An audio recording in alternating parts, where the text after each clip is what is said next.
전기차의 보급률이 제일 높은 곳이 어디냐면 노르웨이 쪽. 노르웨이예요. 노르웨이 춥잖아요. 그럴 것 같으면 노르웨이는 전기차가 다니면 안 되죠. 전기차가 진짜 이게 퀄리티가 떨어지고 일반 내연기관차보다 ICE 자동차보다 뭔가 상대적으로 좀 떨어진다라고 하면은 노르웨이 같은 데서는 쓰면 안 되죠. 거긴 되게 추운 나라잖아요. 근데 노르웨이가 그만큼 이제 좀 많이 전기차를 이용한다라고 하는 이유는 이 추운 온도 가운데서 뭔가 방법이 있는 거예요.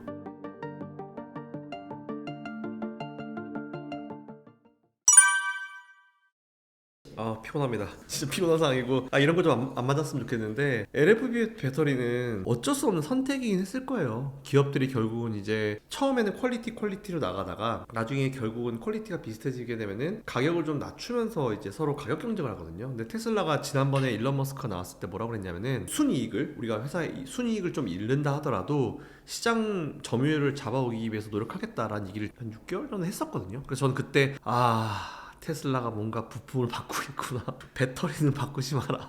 배터리는 아닌 것 같은데. 근데 워낙 배터리가 전체차 가격대에 꽤나 높은 부분을 차지하고 있죠. 그래서 배터리가 바뀔 수밖에 없을 거라 보고 있는데 부디 잘 먹혔으면 좋겠다는 생각을 했지만 저는 겨울에 분명히 문제가 생길 수밖에 없을 거라 봤어요. 사실 휴대폰도 되게 재밌는 게 휴대폰도 왜 우리가 왜 차에다 끼우고 다니잖아요. 근데 이제 차에 끼우는 거기 보면 뒤에 이제 에어컨 바람이 나오는 곳이 있어요. 여름이 너무 더워가지고 휴대폰 껴놓고 충전 안 한 상태에서 이제 껴놓고 이제 에어컨을 틀어버리면 그 배터리가 굉장히 빨리 납니다. 그러니까 모든 배터리가 마찬가지예요. 찬바람 들어가면 평소보다 이제 떨어지거든요. 방전이 좀 잘 돼요. 근데 이제 이 LFP는 특히나 삼원계도 문제가 돼요. 당연히 전기를 이용한 이 전기라고 하는 거는 추우면은 떨어집니다, 효율이. 그래도 어쩔 수 없는데 사실 LFP는 삼원계보다 더 심하게 떨어지죠. 그래서 저는 사실 그래서 좀 걱정을 많이 했어요. LFP 최근에 테슬라도 많이 채택을 했죠. 가격을 좀 싸게 하려고 이제 채택을 했는데 그거는 뭐 우리나라도 마찬가지고 그래서 어느 정도는 영향을 좀 받을 수 있을 거라 하는데 지금 미국의 한파잖아요. 최강온도 영하 40도 50도 사실 이런 케이스는 많지는 않은데 오히려 그 많지 않은 케이스가 발생을 하면서 테슬라가 좀 많이 퍼졌죠. 시카고 같은 데서. 근데 전 세계에서 전기차의 보급률이 제일 높은 곳이 어디냐면 노르웨이 쪽. 노르웨이예요. 노르웨이 춥잖아요. 그죠? 이제 북유럽이잖아요. 노르웨이 쪽에 굉장히 많이 이제 전기차가 이제 퍼져 있는데 그럴 것 같으면 노르웨이는 전기차가 다니면 안 되죠. 전기차가 진짜 이게 퀄리티가 떨어지고 이제 정말 이게 일반 내연기관차보다 ICE 자동차보다 뭔가 상대적으로 좀 떨어진다라고 하면은 노르웨이 같은 데서는 쓰면 안 되죠. 거긴 되게 추운 나라잖아요. 근데 노르웨이가 그만큼 이제 좀 많이 전기차를 이용한다라고 하는 이유는 이 추운 온도 가운데서 뭔가 방법이 있는 거예요. 방법을 발견한 거죠. 우리가 마치 코로나가 터졌는데 코로나의 감염률이 낮은 어떤 나라를 봤을 때 저 나라는 뭐가 다를까? 분석을 하다 보면 답이 나오는 거잖아요. 그러니까 우리는 지금 노르웨이 쪽을 분석을 해야 된다 봐요. 거기는 굉장히 많은 전기차들이 다니고 있고 보급률이 굉장히 높은 나라고 근데 오히려 다른 나라들이 문제가 됐다. 노르웨이가 도대체 뭘 잘하고 있지? 딱 하나가 있더라고요. 노르웨이에서는 어쩔 수 없다. 추우면은 어쩔 수 없이 전기차는 효율이 떨어진다. 그래서 집집마다 플러그를 가지고 있길 바란다. 결국은 이제 인프라죠. 그러니까 인프라가 결국 많았으면 좋겠다. 근데 이번에 보니까 외부에 있는 테슬라의 슈퍼차저도 얼어버린 케이스가 많았다고 하더라고요. 근데 그것도 어쩔 수 없어요, 사실은. 어쩔 수 없죠. 날 춥고 눈 내리고 하고 막 눈 내리면 슈퍼차저 거기 들어가서 녹아가지고 다 얼어버릴 거 아니에요. 어쩔 수 없어요. 그래서 노르웨이가 얘기했었던 거는 집에서 충전할 수 있는 실내 쪽에서 충전할 수 있는 그런 방안을 최대한 마련을 해라 라고 했고 사실 저는 그게 이제 답이라고 보거든요. 답이 없는 게 아닌 거죠. 그죠? 그걸 갖다가 이제 이미 노르웨이는 겪어오면서까지 전기차 보급률이 높아져 있기 때문에 결국은 이제 미국이든지 우리나라든지 유럽이든지 어디든지 간에 전기차는 봄, 여름, 가을까지는 괜찮지만 겨울에 정말 이런 심각한 문제가 있는데 이거를 커버링할 수 있는 문제는 결국은 인프라 자주자주 충전해주고 그런 방법밖에 없구나 라고 좀 생각을 하면 되는 건데 또 이런 걸 갖다 뭐라고 하시는 분들이 있어요. 야 뭐 전기차 뭐 충전할 데가 없어가지고 뭐 이러는데 마음으로 톡 까도 그 얘기하면은 우리 주유소도 마찬가지잖아요. 주유소도 뭐 군데군데 되게 많긴 하지만 그 수십 년 동안 있어왔던 산업이고 그렇기 때문에 이제 군데군데 많은 거고 고속도로 달리다 보면은 우리 그런 경우 있잖아요. 진짜 다음 주유소 어디야 이런 거. 그러니까 저는 오히려 비슷한 상황이라 봐요. 이런 단점은 IC 내연기관 차들도 이런 단점은 가지고 있기 때문에 물론 오랜 기간 하면서 단점을 보완한 거죠. 근데 쥐들은 그렇게 오랜 기간 동안 사업을 해오면서 단점을 보완했는데 이제 몇 년 되지 않은 이 전기차한테 니들은 뭐 충전이 되겠냐 뭐 이런 얘기하는 건 아니죠. 자기들 옛날 생각을 해야지. 그래서 오히려 전기차들이 결국은 이제 해결해야 될 과제를 받은 겨울이다 라고 좀 보고 있고, LFP가 제가 봤을 때는 테슬라에서도 이번에 심각하게 생각을 할 거예요. 자기들도. 어쨌든 그래서 이제 플러그도 팔려고 막 하고 있는데, 플러그도 돈 주고 따로 사야 되는데 비싸잖아요. 아마 해결책을 아마 테슬라나 이런 전기차 기업들이 뭔가 내보내지 않을까라는 그런 생각을 가지고 있고, 해결을 해당할 방법이라고 좀 생각을 합니다. 그래서 좀 아쉽긴 하지만 뭐 어쩔 수 없죠. 어떻게 하겠습니까? 근데 이거 가지고 뭐 전기차에 어떤 심각한 문제가 발생해서 이 산업이 끝났다? 에이, 내연기관차들도 다 거쳐갔던 과정이에요. 그렇게 봅니다, 저는. 어떤 산업이든지 간에 뭔가 핵심 이제 제품이 있으면 그거를 어쨌든 이걸 저걸 빼가지고 싼 게 나옵니다. 근데 그 싼 게 비지떡이라는 그런 느낌이 있으면 다시 돌아와요. 그러니까 삼원계는 중심을 잘 잡아줄 것 같아요. 그러니까 이런 거죠. 나를 버리고 누군가 떠나. 근데 딴 데서 뒤고 나 다시 돌아와. 나의 소중함을 네가 깨달았냐? 거의 이런 느낌. 그래서 저는 오히려 삼원계 쪽은 뭐 반사이익도 반사이익이겠지만 사실 삼원계라고 하는 걸 하나의 사람으로 생각하면 별 신경 안 쓸 것 같아요. 그냥 뭐 나오든지 뭘든 난 내가 길 가면 되는 건데 뭐 나의 소중함은 니들이 무시하지 못할까 이러면서 계속 그냥 원래 자리를 유지하고 있을 거기 때문에 반사이익도 충분히 올 수 있을 거라 봐요. 근데 그만큼 좀 확실히 상반기가 좀 더 경쟁력이 있었구나 라는 그런 생각을 충분히 가질 수 있을 거라 보고 있어서, 오히려 이번 겨울이 이런 이슈가 발생한 게 전기차 산업의 어떤 미래 성장을 위해서는 굉장히 좀 좋은 어떤 이제 문제를 던졌다라고 생각하고 있습니다. 그럴 수 있죠. 아무래도. 근데 사실 그거는 전기차 업체들이 감당해야 될 문제라고 봐요. 자기들도 어쨌든 이제 서로 시장 점유율을 차지하기 위해서 노력을 하던 과정에서 LFP라는 걸 넣었었고, 이게 겨울에 문제가 될 거다라고 아마 일론 머스크가 제일 잘할 거예요. 그렇기 때문에 이거로 인해서 저라면은, 제가 만일 일론 머스크나 아니면 회사를 경영하는 사람 입장이라고 하면은 이런 걸 좀 많이 부각을 시킬 것 같아요. LFP 배터리라는 게 있었고 이게 문제가 됐었고, 근데 사실 이 언론들이 많이 나오거든요 사실. 그래서 저는 오히려 그런 부분들이 왜 이런 상황이 발생했는지를 좀 설명을 해주는 그런 이제 과정이 좀 필요할 거라고 보고 있는데, 그 뭐 충분히 갖춰지고 있고, 우리나라도 뉴스들 보니까 시카고 얘기 나오고 미국 얘기 나오면서 이제 뒷부분에 배터리를 넣은 것도 문제라고 합니다 이런 식으로 또 추가 기사가 나오더라고요. 그래서 오히려 이런 게 이 상황의 이해도를 좀 올려줄 수 있는 그런 문제라 생각해서, 수요가 줄어드는 거는 글쎄요, 뭐 이런 걸 보면서 어떤 사람은 전기차는 원래 안 돼 라고 생각할 수도 있긴 있겠죠. 근데 그것도 사실 저는 전기차 회사들이 앞으로 풀어나가야 될 문제라 봐요. 이게 전기차가 핫하고 특히 배터리주가 핫하고 나서 이 삼원계가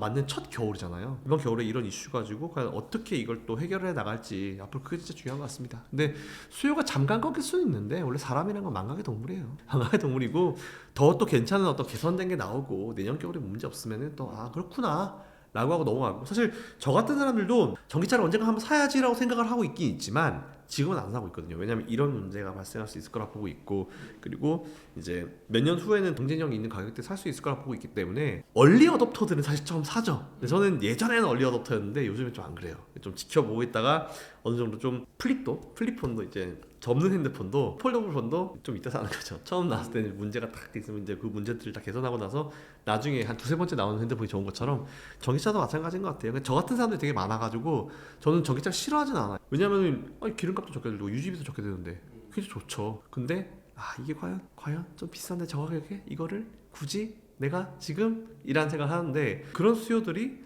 나중에 언젠가는 이제 자극이 되는 사건이 분명히 발생할 수 있을 거라 보고 있어서, 저는 뭐 그거는 뭐 장기적으로 봤을 때 큰 문제는 아니다 라는 생각을 하고 있습니다.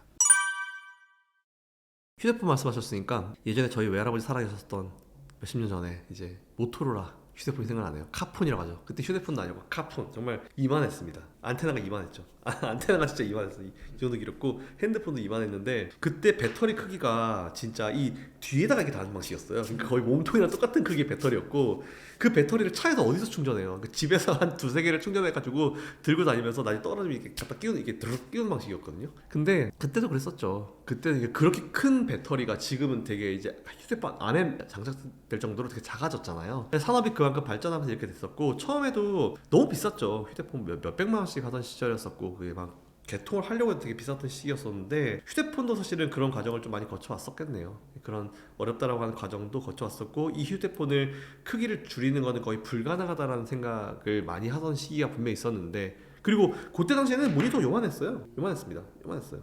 크지 않았어요. 근데 지금은 아시겠지만 오히려 그 모니터 안에다가 이제 키보드를 넣어버렸잖아요. 지금 시대가 터치 패널을 만들면서. 그래서 오히려 수십 년 동안 거쳐오면서 그런 발전을 이제 겪어왔는데, 그러면 결국은 이제 어떤 산업이 살아남고 어떤 제품이 살아남냐, 우리한테 편의성을 제공해주는 그런 산업이 살아남을 거라 보고 있어요. 그 휴대폰은 우리에게 정말 최고의 편의성을 주죠. 저 어렸을 때만 하더라도 시티폰 이런 거 있을 때 시티폰도 기지국 옆에 가야 터지고 이런 거 있었을 때 삐삐 차고 다니고 이런 시절이었었는데 결국은 이제 우리에게 편의성을 주는 그런 산업들은 계속 성장을 한 것 같아요. 휴대폰 그렇고 반도체도 그랬죠. 반도체도 처음에는 반도체 하면은 예전에 미국이었죠. 지금 바이든이 얘기하는 것처럼 반도체는 우리 거다 라고 하면서 막 우리가 뺏어야 된다 이러고 있잖아요. 근데 미국이 반도체를 잘하고 있다가 그 이후에 일본이 떠오르죠. 근데 이제 일본이 너무 떠오르니까 너무 치고 올라가니까 일본이 그때 당시 플라자 합의, 미일 뭐 협정 이런 거 해가지고 일본 죽여버리죠. 그러면서 거기서 반사 이익을 받은 게 누구다? 우리나라죠. 삼성. 그러면서 삼성의 이제 D램은 사실 우리가 이제 지금 뭐 중국산 싼 거다 이렇게 막 욕을 되게 뭐라고 하잖아요. 근데 우리도 그랬어요. 반도체도 옛날에 아까도 말씀드렸지만 청계천의 조립 PC 거기서부터 들어가는 D램 정말 싼 D램 거기서부터 우리도 이제 가격 경쟁력을 가지고 시작했었기 때문에 그러면서 시장 점유율을 높이면서 퀄리티를 올려가지고 지금의 어떤 산업이 된 거기 때문에 사실 반도체 처음 할 때도 이병철 회장님이 처음에 이제 반도체를 시작하셨고 그때 당시에 삼성 임원진들이 이거 때문에 삼성 이 반도체 때문에 삼성이 망할 거다라는 그런 내용이 되게 많았어요. 심지어 이병철 회장이 돌아가실 때까지도 삼성 이 반도체는 적자였습니다. 근데 그 이후에 이건희 회장님 잡으시면서부터 이제 이게 확 득자로 돌아선 거기 때문에 그만큼 처음에 반도체를 삼성이 잡았을 때는 거기에 투자한다고 했을 때 다들 미쳤다고 그랬어요. 이병철 회장님 굉장히 비판 많이 받으셨고 돌아가실 때까지도 이제 적자였기 때문에 그 산업 때문에 망한다는 게 임원인 사이에서 나왔으면 할 말 다 했죠. 근데 지금 그렇게 삼성을 먹여 살리고 있잖아요. 그러니까 모든 산업이 이런 걸 거쳐와요. 그렇기 때문에 저는 배터리 없으면 살 수 있을까 우리가 과연? 그리고 LFP 배터리를 제가 이거는 지금 안 된다라고 말씀드렸던 이유가 LFP 배터리는 예전에 사실 이게 2010년도였나 그때 당시 삼성 SDI가 처음에 한번 하려고 했었어요. 근데 그때 했다가 안 했거든요. 이게 사실 이게 처음에 개발된 거는 미국에서 개발됐어요. 미국에서 개발됐는데 라이센스는 중국이 가져가면서부터 이렇게 떠오른 건데 삼성 SDI인가도 하려고 했었는데 이걸 안 했거든요. 왜 안 했겠어요? 그때 당시에는 이게 돈이 안 됐기 때문이에요. 제품을 만들어봤자 의미가 없었기 때문에 안 한 거거든요, 사실은. 근데 지금 이제 중국이 하면서 이게 치고 올라오고 뭐 나머지도 같이 이제 하고 있는 그런 건데 LFP도 계속 발전을 하고 있죠. 3원계도 계속 발전을 할 것이고. 그 제가 지난번에도 LFP가 개발된 게 몇 년 전인데 그렇게 좋았으면 우리 휴대폰에 왜 LFP가 안 들어왔을까요? 이런 얘기를 던져드린 적이 있어요. 그게 답인 것 같다 라고 말씀드리면서 그래서 오히려 저는 LFP든지 3원계든지 이런 배터리는 없으면 안 되죠. 근데 좀 최근에 뭐 농담으로 3원계든지 LFP 다 망했다. 왜? 뭐 중국에서 뭐 핵 배터리를 만들었다 뭐 핵 융합 배터리였나? 뭐 그냥 좀 그렇죠. 그냥 웃으면서 넘어가시라고 제가 말씀을 드리는 건데 아무튼 어쨌든지 간에 배터리는 우리 생활에 없으면 안 되는 거예요. 우리 편의성을 주는 어떤 제품이기 때문에 반도체, 휴대폰처럼 같이 성장할 겁니다. 성장할 거기 때문에 걱정 안 하셔도 돼요. 제가 봤을 때는 그렇습니다. LFP 배터리보다는 훨씬 괜찮죠.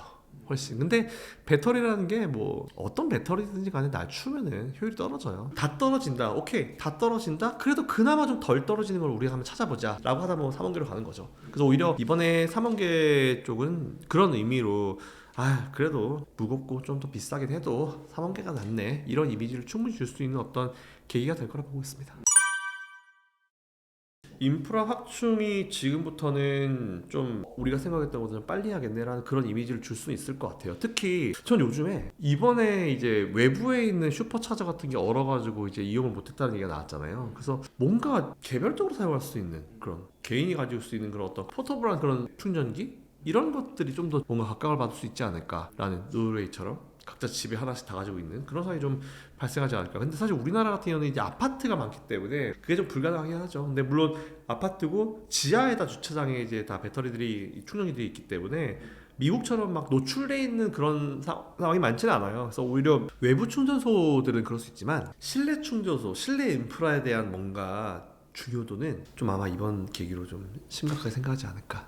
인프라가 좀 그쪽으로 좀 발전할 수 있는 가지가 좀 펴지지 않을까 이렇게 생각하고 있습니다.